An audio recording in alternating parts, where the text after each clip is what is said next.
पूरी खबर को देखने के लिए चैनल को सब्सक्राइब करें और देखें बीबी न्यूज़ यानी बोल्ड बिहार न्यूज़ के साथ बने रहिए और देखते रहिए राजनीतिक विश्लेषण। नमस्कार मित्रों, मैं रवि और आप देख रहे हैं बीबी न्यूज़। आज हम आपको बताने जा रहे हैं कि बिहार सरकार के राजस्व एवं भूमि सुधार मंत्री दिलीप जायसवाल ने ये ऐलान कर दिया कि 3 महीने तक के लिए सर्वे का काम स्थगित है। ऐसा क्यों किया? आखिर इसके पीछे कारण क्या है? चलिए आज उन कारणों को खोलते हैं और आपको बताते हैं कि यह जनता के प्रति प्यार है या कुर्सी की मार है। मंत्री महोदय ने कहा कि आम लोगों को कागज जुटाने में परेशानी हो रही थी, इसलिए उनको कागज जमा करने के लिए 3 महीने का समय दिया जाता है और इसके बाद भूमि सुधार का कार्य शुरू होगा। अभी सुनिए जरा मंत्री महोदय ने क्या कहा। शुरू में परेशानी हो रही है कागजात ढूंढने में, क्योंकि सभी लोग सोच रहे थे कि सब हमारा ठीक ठाक है। एक अच्छा ये भी है कि जिसका बाल बच्चा बेटा बेटी बेंगलोर दिल्ली बम्बई पढ़ता है, आज माँ बाप थोड़ा कष्ट सह के कागजात तो बना देगा, नहीं तो 10 साल बाद उसका बेटा बेटी बम्बई दिल्ली से आके वो कागजात भी नहीं बनाएगा। तो थोड़ा कष्ट तो हो रहा है, लेकिन कष्ट जनता को हो रहा था तो जनप्रतिनिधि को भी कष्ट हुआ। तो हमने एक फैसला लिया है, 1-2 दिन में पत्र निकाल देंगे कि अभी हम 3 महीना उनको कागज ढूंढने का, कागज तैयार करने का पहले समय देंगे, तब हम सर्वे का डिक्लेरेशन स्टार्ट कराएंगे। 3 महीना में हम सभी जनप्रतिनिधि के साथ बैठेंगे और बैठ करके हम इस बात को समझेंगे और रैयत के साथ भी बैठेंगे जो जमीन के मालिक हैं।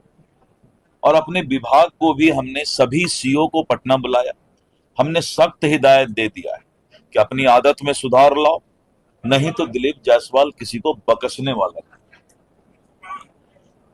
और विभाग में भी सुधार लाऊंगा, मैं किसी को बकसने वाला नहीं। और रैयत को भी, जो जमीन के मालिक हैं, घर के मालिक हैं, उनको भी हम 3 महीना का समय अभी देंगे, जिससे कि वो कागजात तैयार कर ले। आपने सुना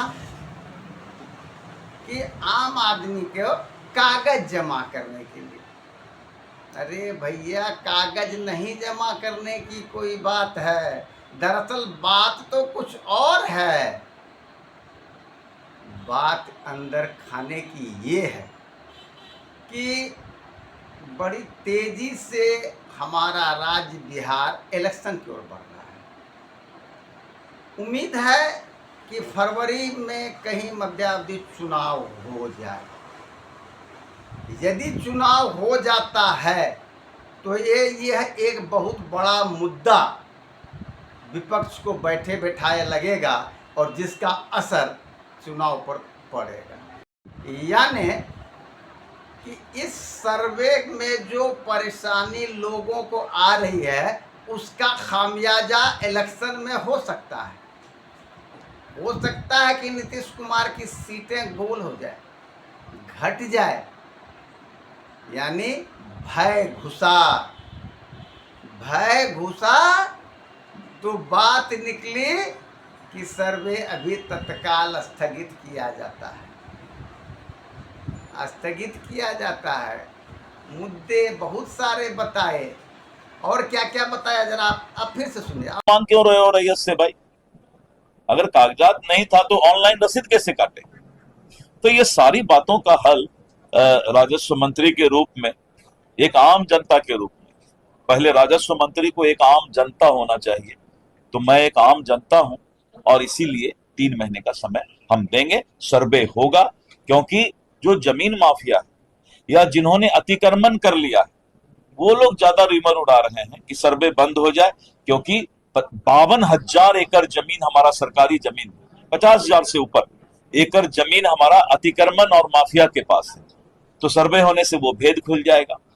लाखों करोड़ की संपत्ति सरकार की, इसलिए हमने ये कहा है कि सर्वे अगर डीएम का ऑफिस है तो डीएम को भी कराना पड़ेगा, एसपी का ऑफिस है तो एसपी को भी। सभी लोगों को अब जो सरकारी अस्पताल से लेके सरकारी जमीन से लेके सरकारी ऑफिस, सरकारी निवास, अब सबका दाखिल खारिज होगा।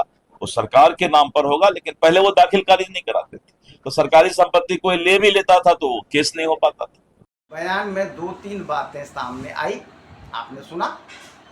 लोगों को कमी कागज में निकालने में परेशानी, उनके महकमे को सुधारना, यानी उनका जो महकमा राजस्व विभाग का उसमें भी सुधार की आवश्यकता है। साथ ही एक और बड़ी बात आई कि इनका जो पोर्टल है वो भी सही नहीं है अभी तक। और सबसे बड़ी बात कि जनता नाराज ना हो जाए, क्योंकि चुनाव है सामने। सर्वे का काम रोककर सरकार ने 1 तीर से 2 शिकार किया। पहला कि अपने जो ऑफिस कार्यालय है, पोर्टल है, उसको सुधारने का इनको मौका मिला, लोगों को भी समय मिला। और सबसे बड़ी बात है कि लोग शांत हो, जो गुस्सा धीरे धीरे पनप रहा था वो कहीं चुनाव में दिखाई ना दे, इसका भी समय मिला। यानी 1 तीर से 2 शिकार।